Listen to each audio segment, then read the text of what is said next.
Alright, so good evening po mga kapatid. Magandang gabi po sa inyong lahat.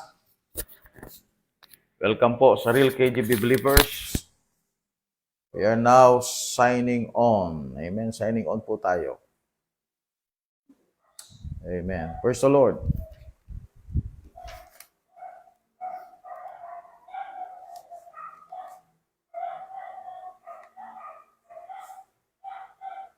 Amen, amen. Praise the Lord. Alright. So, pakinggan lang po natin yung music natin. Great is thy faithfulness.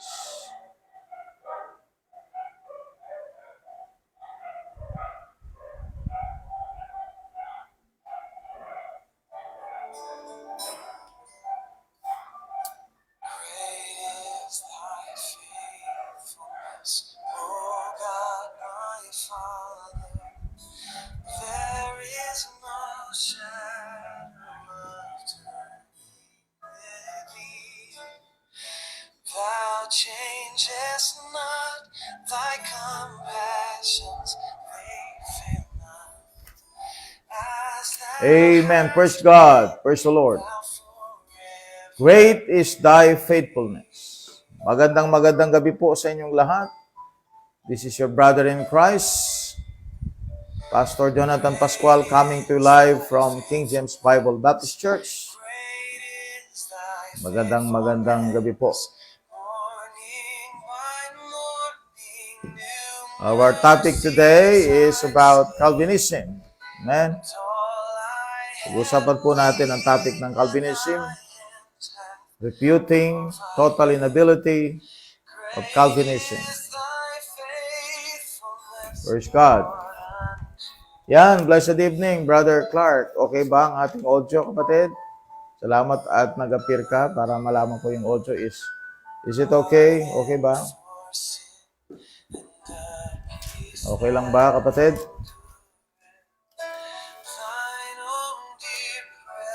Amen. Brother Ranel Clark D. Tabios, kasama natin ngayon. Amen. Magandang gabi po sa inyong lahat. Dito po sa Tarlac City, buong Pilipinas. Magandang gabi. Ayan. So nadadagdagan na tayo unti-unti. Praise the Lord.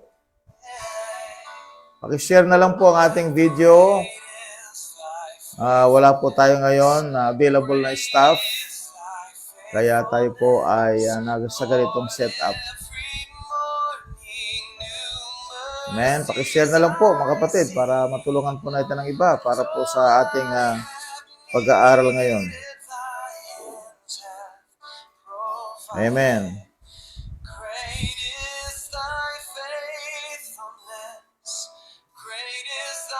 Praise the Lord. Amen. Thank you, Brother Ranel, for the response.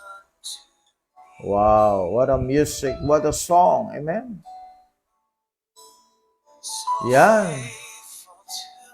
Sister Nolin. Good evening po. Gandang hapon sa inyo dyan sa Saudi Arabia. Okay po, that's our first song. But anyway, masusundan naman po yan mamaya. Sana po, magmaalala natin.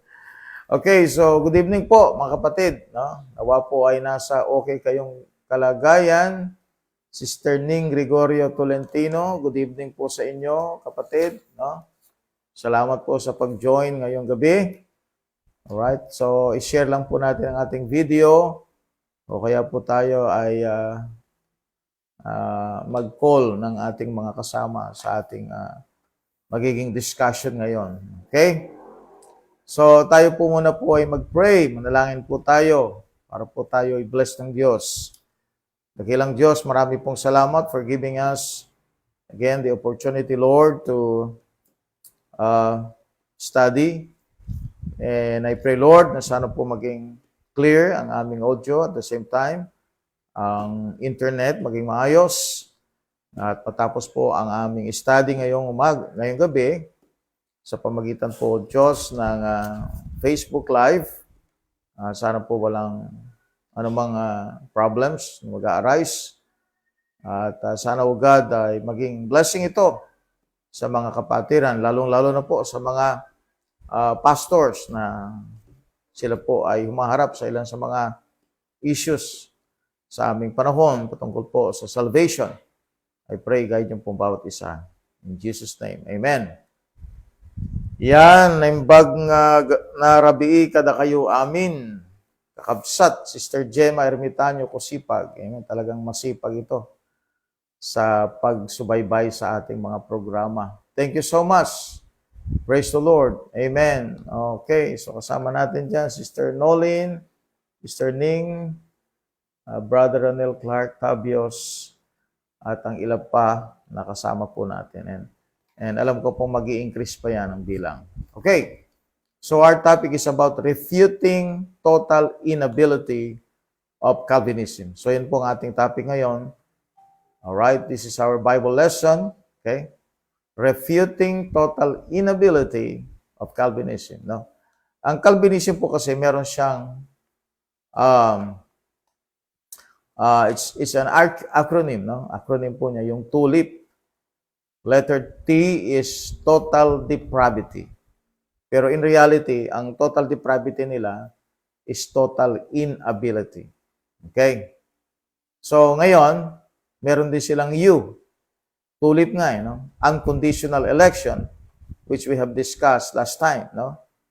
And they have also limited atonement, which we have also discussed last time, no? Irresistible grace and perseverance of the saints. That's TULIP, no? So ang Calvinism, yan ang system ng kanyang teaching na ang punot dulo, no? Ay they believe that God have predestinated some to salvation and some to damnation. Yan. Kaya nga sa kanila, elected na yung pupunta sa langit. Ibig sabihin, namili na ang Diyos ng ililigtas niya. Tapos, namili din ng Diyos, double predestination ito eh. Namili na rin sila ng Diyos na itatapon niya sa impyerno. So, kung hindi ka napili, so sorry ka na lang, no? Okay? So, hindi dumating sa iyo yung grace ng Diyos.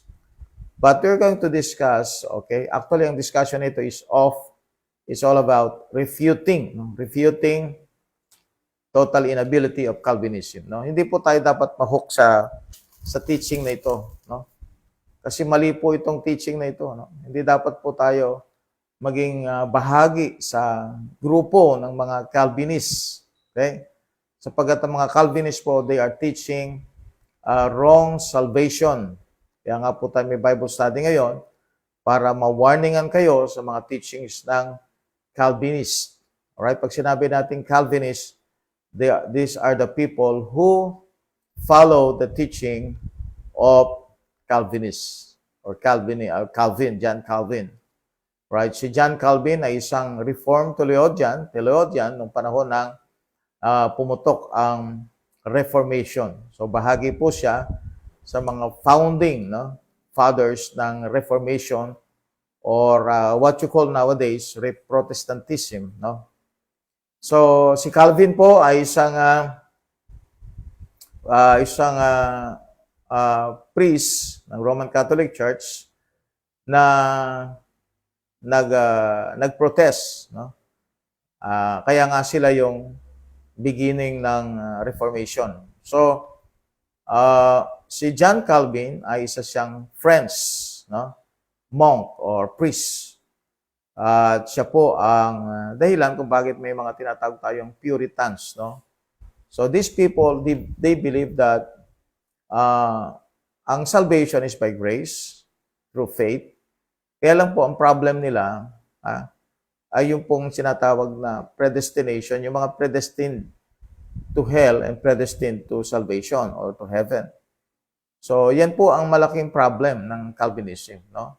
So, bagaman siya ay nasa cloak ng Christianity, no?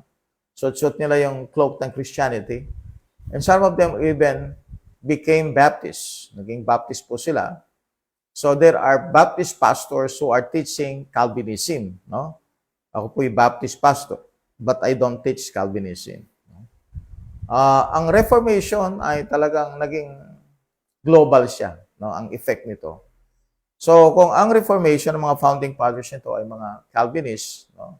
Ang Calvinist po yung mga naniniwala sa predestination ng mga saved, elected before the foundation of the world. Isa dyan si Martin Luther, no? Zwingli, mga reformers yan eh, no? At yung mga tinatawag nilang Great Awakening preachers, no? Ng 1700, sila Jonathan Edwards, George Whitefield, no? So they are on the side of believing the teachings of Calvin or Calvinist, sabi na natin. Okay, so hindi po ito, sabihin natin, bago sa ating panahon. So, ang argument nga noon is Arminianism or Arminianism, I should say, versus Calvinism. Kasi si Armenian, okay, yung group ng mga Armenian, they disagree in the teaching of tulip. Okay? So, hindi naman tayo Armenian. We are Bible believers. No? Kasi ang Armenian, they have some wrong teachings tungkol sa kaligtasan. No? And they believe that you can lose your salvation. So, ang pagkakaiba, yung main disagreement ng Armenian tsaka mga Calvinists is that ang Calvinists, they don't believe in man's free will, no? To choose God, no? Kailangan muna silang maborn again. Ang Armenian naman, naniniwala sila na hindi na kailangan maborn again para tanggapin ang Panginoong Kristo. So, meron silang choice. Ang belief ng Armenian is that man is a free moral agent, which we believe also. Ang problem lang ng Armenianism ay bumagsak sila din sa works kasi nga losing salvation sila eh. Actually, ang Calvinism babagsak din talaga sa works. But pag-usapan po natin yung letter T ng tulip. So this Bible lesson is about man's responsibility and God's offer of salvation.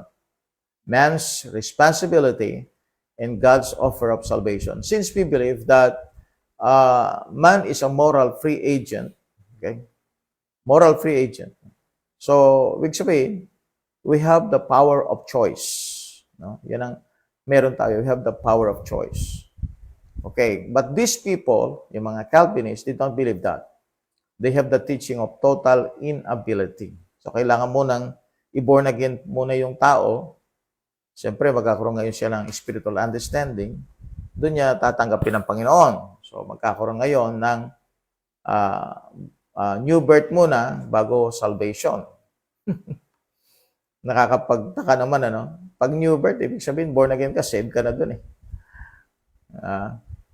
Kaya baligtad na baligtad po ito, no? I don't know why there's a lot of people subscribe to this teaching. Samantalang talagang logical. Makita mo, na born again ka muna bago ka tumanggap sa Panginoon.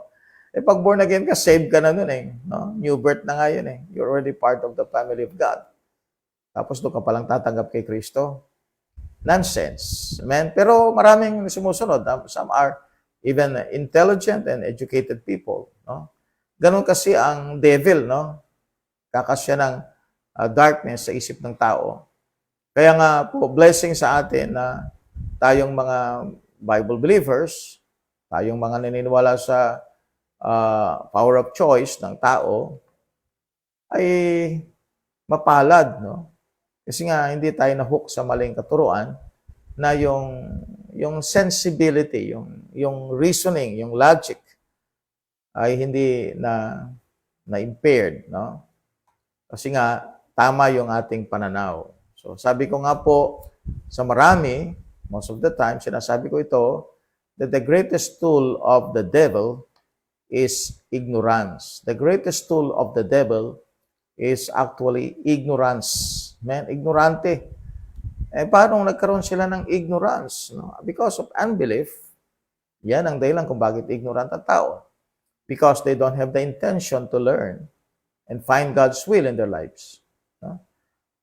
Wala ngang repentance. No? Ayaw nilang magbago. Ayaw nilang puntahan ng liwanag. Kaya sabi ng Book of John, chapter 3, Alright? Chapter 3, Book of John, chapter 3. Bakit maraming nahuhook sa Calvinism? I could say it's pride. It's pride, spiritual pride. And ignorance also. Okay, John chapter 3, ang sabi ng Bible sa verse number 18, he that believeth on him is not condemned, but he that believeth not is condemned already. Verse 19, because he hath not believed in the name of the only begotten Son of God. Verse 19, and this is the condemnation. So we go to verse 19. This is the condemnation that light is come into the world, and men love darkness rather than light, because their deeds were evil. For everyone that doeth evil hateth the light, neither cometh to the light, lest his deeds should be reproved. No? Kaya nga po yung ignorance kumalat ng kumalat, sapagkat po ang tao po ay ayaw lumapit sa liwanag. And the reason why, because yung tao kasi ay depraved siya, no? Sinful ang nature niya. So yun ang kinakapital ng diablo, yung pagiging sinful ng tao, o yung nature na sinful, okay? At kinakapitalize niya yun. So, kaya maraming nadideceive. 2 Corinthians 4:4, in whom the God of this world hath blinded the minds of them which believe not, lest the light of the glorious gospel of Christ, who is the image of God, should shine unto them. You see that? Bakit walang liwanag sa iba? Because the devil put blindness in their minds. So ginagamit niya yung false teachings, ginagamit niya yung mga unclean spirits, ginagamit yung sinful nature natin. At kaya nga po nakapag-create siya ng mga leaders, mga teachers, na nag-confuse sa tao para sa kaligtasan. So this doctrine is a confusing doctrine. This doctrine is not God's way to save man. No? Sa kanila, kapag hindi ka Calvinist, hindi ka saved. Kasi nga, system yun no? System of belief. Now, let's start with the introduction. This is my introduction. No? Meron po tayong copy dito at pwede nyo pong hingin sa akin para po may send ko sa inyo. No? Para may copy kayo. No? Introduction po natin. Calvinism teaches that because man is totally depraved, he is also totally unable to respond to God in any way, even to believe the gospel, unless he is first regenerated by God. So this doctrine is known as total inability. However, while the Bible clearly teaches man is sinful and is spiritually dead, it never teaches that man is incapable of responding to God's invitation or pre-offer of salvation in Christ. So ulitin po natin bagaman po ang tao po ay spiritually dead, it does not mean that man is incapable of responding to God's invitation or free offer of salvation in Christ. So, ang ginagawa po nila kasi sa total inability ay inequate po nila yung sinful man, no? Yung dead in sin. So, yung spiritual death sa physical death. No? Diba yung patay na tao, kapag patay, walang magagawa. So, kapag patay daw ang Christian o pagpatay daw ang tao, spiritually, wala rin siya magagawa. Similar with physical death. But actually, kung titig natin ang Bible, hindi naman ganun no? Now, actually, kailan pa nag-start ang spiritual death ng tao? We go to the book of Genesis, chapter 3. So, dito nagsimula yung spiritual death. Yan, i-connect natin yan sa Romans 5:12. Alright, Genesis chapter 3. Po kayo sa Genesis chapter 3 and let's study the Word of God. Amen? Maging excited po kayo. Let's have the intention to learn more about the Word of God. Amen? And I could help you by the best of my ability. Alright, Genesis chapter 3. Let's go to book of Genesis chapter 3. Ito po yung start ng spiritual death. Okay, so verse 6. Verse 6.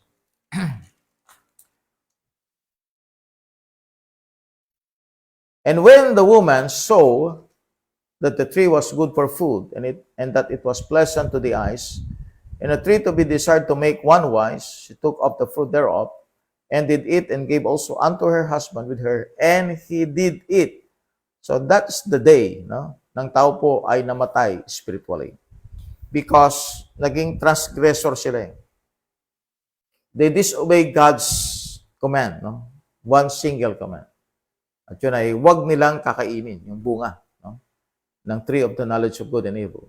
So what they did is that they ate the tree of the knowledge of good and evil. So that's the time they became dead. Namatay sila, no? Spiritually. After many years, kasi si Adam namatay siya 930 years, and it could happen na about 900 years, no?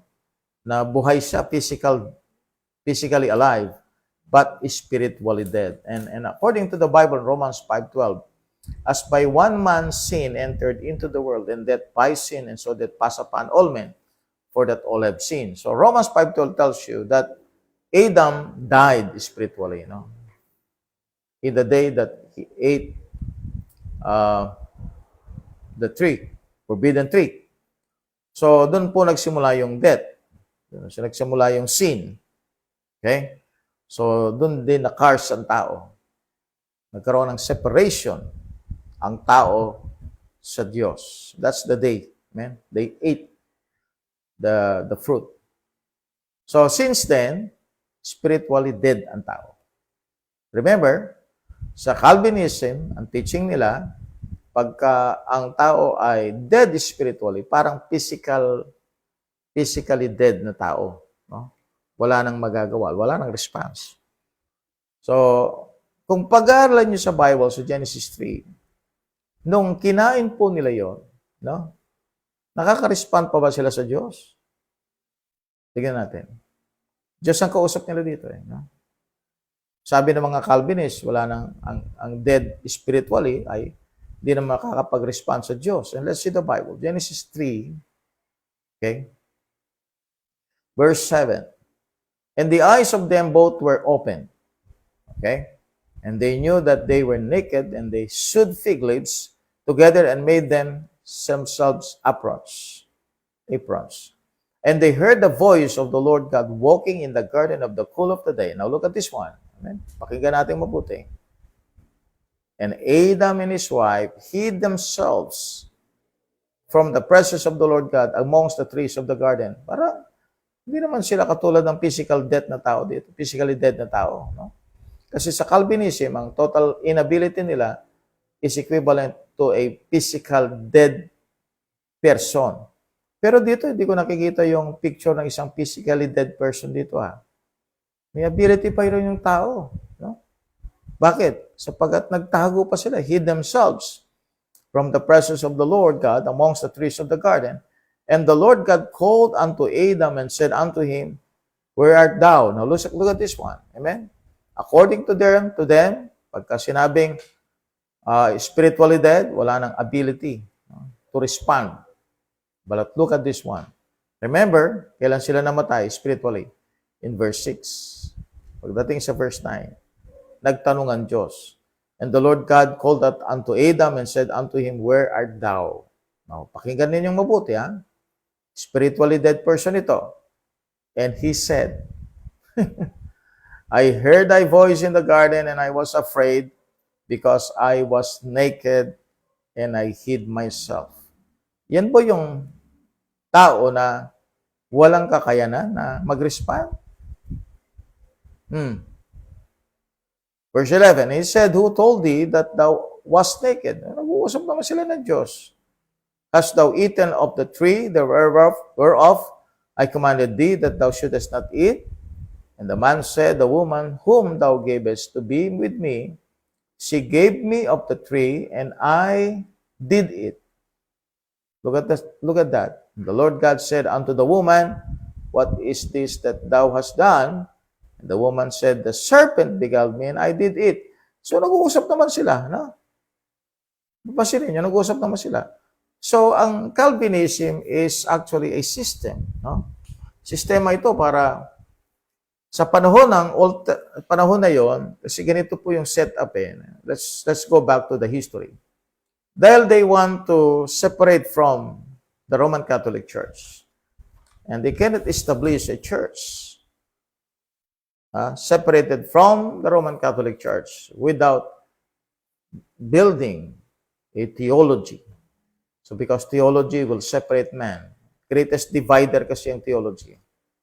So, nag-create sila ngayon ng theology. Separated or different from the Roman Catholic Church. The Roman Catholic Church, they believe that yung church, ang may power para magturo sa tao. Okay? So, without the help of the church, man cannot understand the Bible or Word of God or will of God.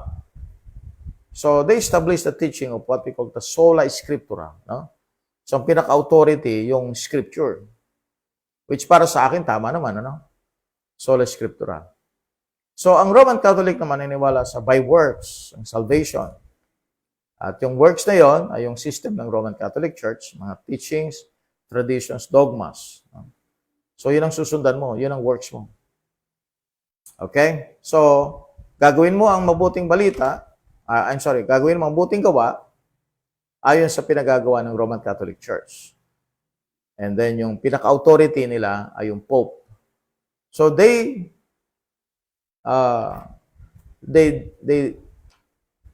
disregard, no?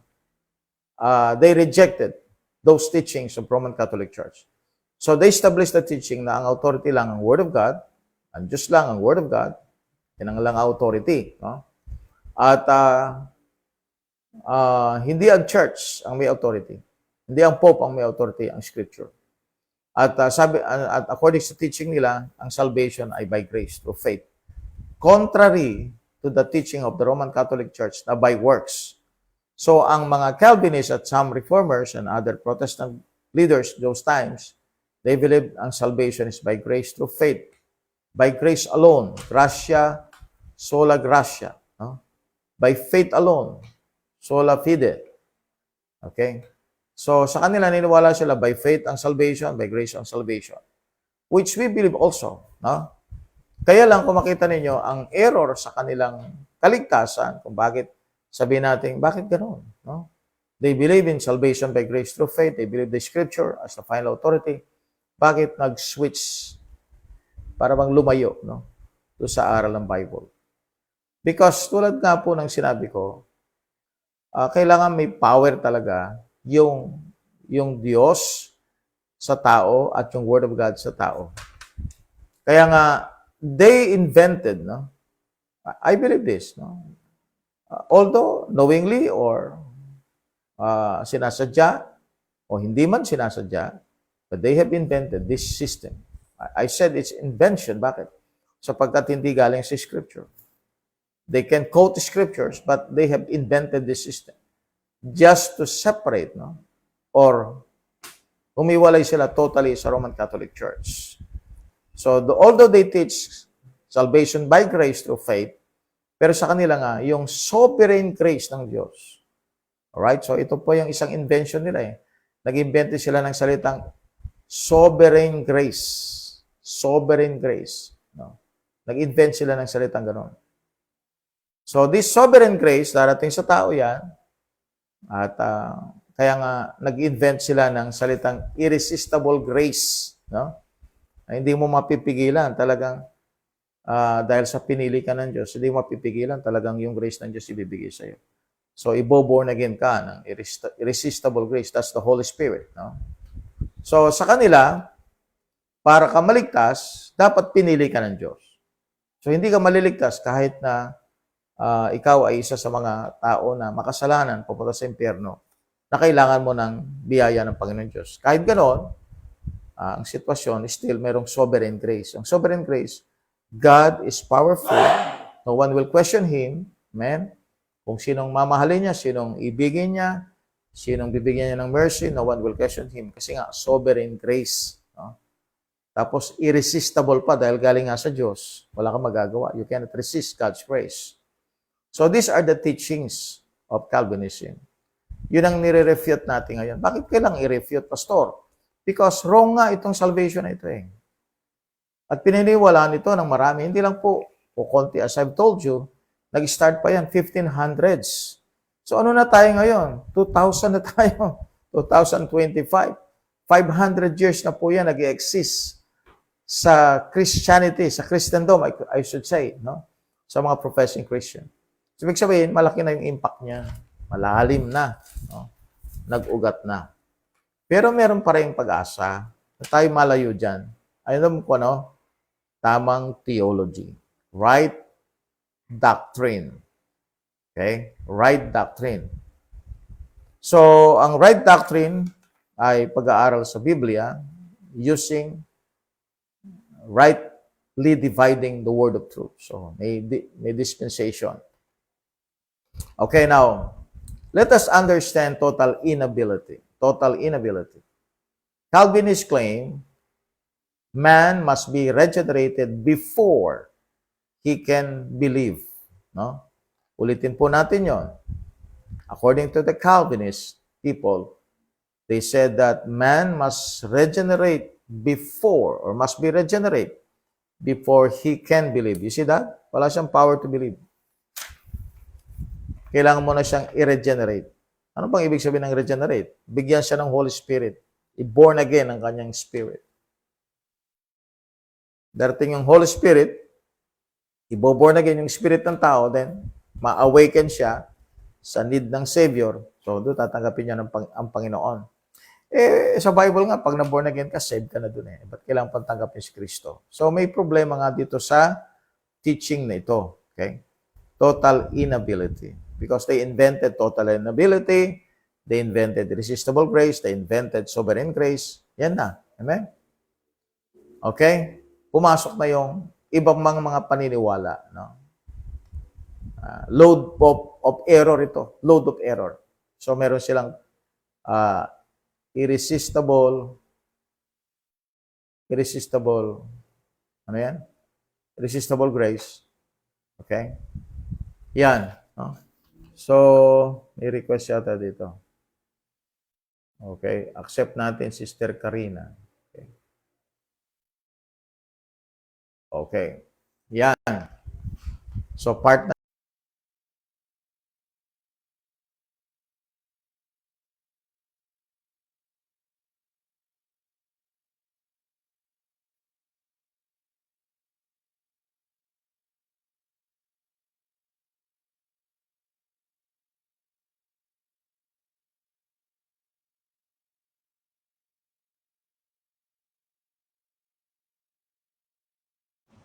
sa verse na ito eh. You go to the book of, all right, John 9:31, no? John 9:31. Okay? John 9:31. You see the verse, no? Kita niyo yung verse? John 9:31. O, nakita niyo yan? Now we know that God heareth not sinners, but if any man be a worshipper of God and doeth His will, him He heareth. Okay, medyo may ingay. Alisin ko lang po, no? Nag-create ng noise, no? Okay. Alright. So, pasensya po, no? Okay, so, pumapasok ang noise eh. No? Okay, so, John 9:31, sabi niya, now we know that God heareth not sinners, but if any man be a worshipper of God, and doeth His will, him He heareth. So, God heareth not sinners. Walang power, no? Ang makasalanan para pakinggan ng Diyos. So, talagang yun ang Calvinism. Sabi nila wala kahit na magdasal ka, hindi ka pakinggan ng Diyos. So, kailangan piliin ka muna ng Panginoon. So, if you are elected, then that's the only way that you can be heard by God. You can be heard by God. So, hindi po lahat ay pinakikinggan ng Diyos ang panalangin. Okay? So, yung mga elect lang. Now, another verse in 1 Corinthians 2. 1 Corinthians chapter 2. Okay? 1 Corinthians chapter 2. Alright? So, pag-aralan natin po ito, mga kapatid. Ito yung mga binabato nilang mga verse. 1 Corinthians chapter 2.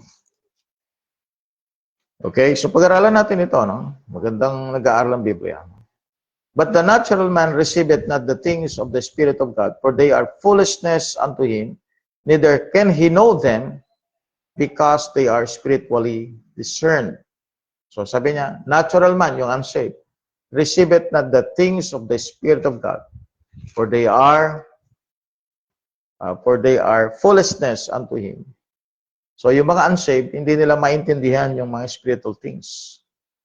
Unsaved sila no? Sa kanila, wala ngang ability para maintindihan ng scripture. So, parang ganito, no? Bina-Bible study ka, hindi ka naman elect. No? Hindi ka elect. No? So, walang chance sa'yo para maintindihan mo yung Bible. So, kailangan mo nang ma-born again ka to understand the scriptures and then eventually accept Christ. No? So, yung kanilang order of salvation, ganito, no? Ang order of salvation nila, ganito, regeneration before faith. Yan ang kanilang order of salvation. Regeneration before faith. So, Calvinism, mauna yung regeneration, tapos faith, and then salvation. Okay? Sa Bible, kung pag-aaral natin ng Bible, ang nauuna po ay hearing. Hearing. Sabi nga ng Bible, Romans 10:17, faith cometh by hearing and hearing by the Word of God. So pag nagkaroon ka ng faith dahil sa Word of God, then you're going to trust Christ. Diba? Yung faith mo nabibuild dyan eh. So kaya mo tinanggap ang Panginoon because dumating yung scriptures. Sa kanila naman, kaya nila tinanggap ang Panginoon, dumating yung Holy Spirit. Sa Bible, sa Ephesians 1:13, maliwanag doon, ano? In whom ye also trusted after that ye heard the word of truth, the gospel of your salvation, in whom also after that ye believed, ye were sealed with that Holy Spirit of promise. According to Ephesians 1:13, what is the beginning? The beginning is preaching. And then what? Believing. And then what? Sealing of the Holy Spirit. Yun ang order ng salvation sa Bible. No? Kaya nga sabi ng Bible sa verse number 13, for whosoever shall call upon the name of the Lord shall be saved. Whosoever. Kahit sino. Verse number 14, how shall they call in whom they have not believed? And how shall they believe in whom they have not heard? And how shall they hear without a preacher? So nag-uumpisa muna sa preaching, and then after preaching, believing. No? Believing. Kaya nga may call because may nag-believe. See? No? Ang Bible po ang nagbibigay ng clear understanding sa salvation. No? Kapag tayo nag-rely lang sa mga theologian, these are theologian people. They are intelligent and educated people. John MacArthur is one. Calvinist po siya. No? Marami pa, no? Pero ang pinakasikat si John MacArthur. No? Merong mga nasa television ngayon, nasa Facebook ngayon, they are teaching this. No? At maging aware po kayo. Man is sinful but accountable. Tandaan natin yan, ha? Man is sinful but accountable. Romans 3:23, man is sinful according to the Bible. Romans 5:12, we inherit sin nature from Adam. In Joshua 24:15, man is sinful but he is accountable. Diba? Accountable tayo sa Diyos. Accountable tayo sa kasalanan natin. Kung tayo po ay hindi pinili, according sa Calvinism, di dapat hindi tayo accountable. Kasi kaya tayo nagkakasala at hindi tayo maligtas-ligtas, di magbago, kasi nga hindi tayo pinili ng Panginoon, according to Calvinism. So, hindi tayo accountable sa kasalanan natin. Sinong accountable sa atin? Wala. Kung tayo hindi pinili, bakit accountable tayo? So, ang accountable doon ng Diyos kasi hindi tayo pinili ng Panginoon. According to Joshua 24:15, sabi niya, but as for me and my house, we will serve the Lord. So, sabi niya, choose you this day whom you will serve. But as for me and my house, we will serve the Lord. So, man has the power to choose. That is the power we have. The power of choice. Man, in John 1:8 and in Isaiah 1:18, so ito hindi ko memorize, pero ito ang napakagandang ano to. Okay. Isaiah 1:18. Isaiah 1:18. All right, so go to Isaiah 1:18. Isaiah 1, verse number 18. Come now and let us reason together, saith the Lord God, saith the Lord, though your sins be as scarlet, they shall be as white as snow. Though they be red like crimson, they shall be as wool. If ye be willing and obedient, ye shall eat the good of the land. But if ye refuse and rebel, ye shall be devoured with the sword, for the mouth of the Lord hath spoken it. So, maliwanag sa Bible, no? We have the power of choice. Kaya sabi niya, come now, let us reason together, said the Lord. Though your sins be as scarlet, they shall be as white as snow. Though they be red like crimson, they shall be as wool. So God has a choice to follow God, to obey God. He has the choice also not to follow and not to obey. Nasa kanya.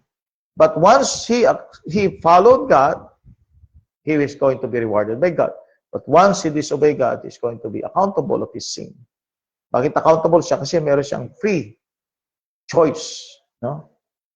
Now, meron siyang will. Okay, so ano daw yung regeneration? Regeneration ay, yun ang spiritual birth actually. Equivalent siya ng spiritual birth. Sa kanila, nauna muna yung spiritual birth. Baligtad no? Talagang, kahit na, paano ko isipin, bakit pinaniwalaan ng tao ito? Eh kung babasahin mo yung Bible, simple nga lang John 1:12, no? John 1:12. Kaya nga kunot noo, no? Awan ko bakit nagkaganito ang ating mundo, no? Okay? Mga Baptist pa yan, iba dyan. Now look at this one, You read the Bible, John 1:12, but as many as receive him, to them gave he the power to become the Son of God. So anong nauna? Receive. Even to them that believe on his name. Anong nauna? Receive. Verse 13, yung nag-receive, sabi niya, which were born not of blood, nor of the will of the flesh, nor of the will of man, but of God. So, those who receive Christ, yun ang born again ng Panginoon. Kasi nga, ang ibig sabihin kasi ng born again, yung spirit natin, ano yun? Dead, di ba? So, anong gagawin ng Panginoong Diyos? He will enter in our lives, what? So that our spirit that is dead, makaka-receive ng spirit ng Diyos that will bring life to the dead spirit. So, paano nangyari yon? By receiving Christ in our lives. Because according to John 3:16, sabi niya, alright, kung saan nandun yung salitang born again, sa John 3:3 and John 3:5, sabi niya ganito, for God so loved the world that He gave His only begotten Son, that whosoever believeth in him should not perish but have everlasting life. So there is receiving, there is believing. And once you believe and once you receive Christ, then you have eternal life. So, nauuna muna yung receiving bago tayo ma-born again. Which you will see na ito po ay hindi sinasang-ayunan ng mga Calvinists. Sa kanila, dahil katulad daw tayo ng physically dead person, wala tayong magiging response. Diba, ang physically dead, tusukin mo, tapakan mo, sipain mo, duraan mo, paliguan mo ng mainit na tubig, wala pa ring response. Dead nga no? Pero hindi ganun mga kapatid, ang ating pong, if you are going to compare spiritual dead to physical dead, you have compared or you compared it wrong. You compared it wrong. Okay. Now, so what is Bible salvation? Bible salvation is hearing. Okay, particular yon, yung gospel, yung truth ng gospel, hearing, which will build faith, eventually, salvation. At sa salvation, yun nga po, regeneration. So, mauuna muna yung preaching or hearing, then believing, and then born again. So, last yung born again. Sa kanila, nauna yung born again, and then believing, and then salvation. Okay. Now, are sinners able to respond? Yun ang tanong. Are sinners able to respond? Being spiritually dead means separation, not inability. Okay? Being dead, being spiritually dead means separation, not inability. All right, let's see the Bible. 1 Timothy chapter 5 verse 6. 1 Timothy chapter 5 verse number 6. Okay, so pinag-aralan natin ngayon ha. Kaya kung kayo po ay may mga question, okay, maganda po magtanong. Okay, sana nga may maligaw. Public naman ito eh, no? Sana may maligaw na magtanong na Calvinist, no? Para sa ganoon ay masagot natin yung katanungan nila. Okay? 1 Timothy chapter 5 verse 6. Okay. Ilang naman, hindi naman sila umalis sa Ephesians 2:1. Doon na sila palagi, no? Okay? 1 Thessalonians 5 verse number 6. 1 Timothy 5 verse 6. But she that liveth in pleasure is dead while she liveth. Okay? Tignan natin yan, ha? Luke 15:24. Okay, tignan natin mga verse na yan. Luke 15:24. Okay, may dead doon, ha? Pero yung dead doon, hindi naman dead na spiritual death. Okay. Yun yung nakikipag laro sa mundo. Luke chapter number 15, chapter 15 verse 24. Okay, so tsaga-tsaga lang muna po, no? Luke chapter 15 verse 24. Luke 15, alayo pa pala, no? Luke 15 verse number 24. Luke 15. Okay, Luke 15 verse number 24. Luke 15. Okay, asan ka na Luke? Luke 15 verse 24. Ito tungkol sa prodigal son to. Luke 15:24. Look at this one. For this is my son was dead and is alive again. He was lost and is found, and they began to be merry. So tinatawag na dead yan, ha? Okay? Pero bakit nakabalik? O, edi yung spiritually dead person ay what? Can respond, no? Now, of course, ginagamit po nila yung Ephesians 2:1, no? Ito tayo dito. Ito yung main nila sa total inability. Main nila ito. Ibig sabihin ito yung foundational text nila. Pagka sila ay makikipag-ugnayan sa usapan tungkol sa kaligtasan, ito yung unang pupuntahan nila. At inaano nila ito, analogy, doon sa patay na tao, physically dead. Pagkat sabi ng Bible sa Ephesians 2:1, okay, itong sabi ng Bible. Babasahin ko lang po, pwede naman natin i-quote. Okay. So babasahin lang po natin. Ephesians 2:1. And you hath he quickened who were dead in trespasses and sins. So ito po yung patay, no? Patay ito spiritually. Okay. Dead in trespasses and sins. Pero tulad ng sinabi ko mga kapatid, yung spiritually dead, it doesn't mean equal siya doon sa physically dead. Kasi pag physically dead, inability talaga yun. Pero ang isang spiritually dead person, can respond. Okay? So, meron siyang power to respond. Okay, Bible fruit man can respond. Isaiah 55:6. Seek the Lord while He may be found. Oh, utos ng Diyos yan. Hindi lang po yan sa mga elect, ha? Sa lahat ng tao. Seek the Lord and He may be found. Look at Acts 17:30. No? Hindi pagagawa ng Diyos ito kung walang kakayanan ng tao na gawin ito. Acts 17:30. All men commanded to repent. Acts 17:30. He commanded that all men should repent. Revelation 22:17. No? Alright? Sabi ng bride and the spirit, whosoever will, take the water of life freely. Yung sinabi ni Christ, come unto me, all ye that labor and heavy laden. All, not some. All that labor and heavy laden. Kung sinasabi niya yung come unto me sa lahat, then ibig sabihin, walang pinipili ang Diyos. God is not a respecter of person. Okay? John 5:40. Okay? Rebellion naman ito, John 5:40. Yung binasa natin kanina, di ba? May liwanag, pero ayaw nilang pumunta sa liwanag. John 5, verse number 40. Okay? Alright, John 5:40. And ye will not come to me that ye might have life. Oh, ganda ng verse na ito. Talagang antay ito sa Calvinism. And ye will not come to me that you might have life. Hindi kayo lumalapit sa akin, kaya hindi kayo saved. No? Sabi nila, sabi naman Calvinist, kasi nga, paano sila makakalapit? Hindi nga sila pinili ng Diyos.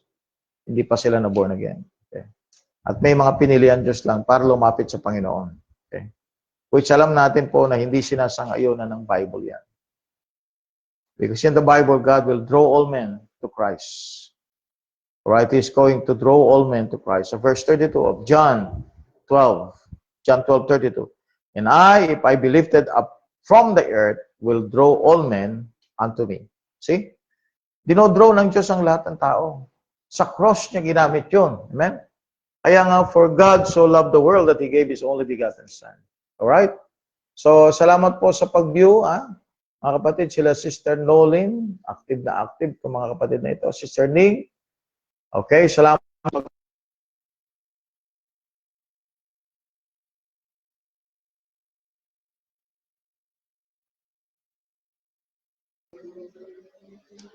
Yan. Kasi walang po itong ating OTG sapagat 5% na lang tayo. Okay, so tayo po ay dadako na sa panalangin. We will close first. Tutuloy na lang po natin ito. So the Calvinism, okay, in conclusion, Calvinism destroys the gospel. If totally inability is true, evangelism is meaningless. God is unjust, and man is not responsible for sin. The Bible rejects it. Okay? In conclusion, total inability is philosophical teaching, not biblical doctrine. Man is responsible sinner who must respond in faith to the gospel. Okay, so ano yung mga application question? Ano pwede natin itanong? No? Does the Bible ever teach regeneration before faith? No. Okay? If total inability is true, why does God command repentance? That's a good question. Amen? Kung inability, parang ganito yan. O, takbo kayo, pero pilay naman pala. Bakit patatakboyin mo yung pilay? Siyempre, hindi mo siya utos at lumakbo. Pilay nga eh. Kung tayo ay dead at unable tayo mag-respond, hindi tayo utosan ng Diyos, repent. Okay, that's illogical. Why does Calvinism deny man's responsibility? No? Tulad nga ng sinabi ko po mga kapatid, gusto nila talaga magkaroon ng power ng Word of God, magkaroon ng sovereign grace, para bang ang Diyos lang talaga ang makikialam. Hindi ang church, walang pakialam ang church. Walang pakialam din ng tao. Walang kakayanan ng tao. Okay? Kaya lahat, in reliance, all glory belongs to God. In reliance, lahat sa Diyos. Okay? So, yun ang dahilan kung bakit nagkaroon ng Calvinism. They deny man's responsibility. What is the true biblical order of salvation? You go to Ephesians 1:13. Ephesians 1:13. That is the ordo salutis. No? That's the order of salvation. Order of salvation is what? Preaching. Preaching or teaching. Mauna yun. And then believing. And then what? Sealing of the Holy Spirit. So you have the believing first, Word of God first, then believing first, and then believing second. Then after believing second, what? After the believing, then sealing of the Holy Spirit. Ephesians 1, verse 13. Let's see the Bible. 1 Corinthians 4. Kung naalala dito na tinanong ko sa Calvinist ito eh. No? Okay? At yun nga po, 4:15. So, kayo na po, no? Let us pray because we're going to end. Magsha-shutdown na po ang ating battery. Thank you, Lord, for everything. Bless us, Lord God. Continually, bless you po ang Real KJV. Salamat po sa mga hearers. In Jesus' name, amen. Okay? God bless po sa inyo and see you again sa mga next video.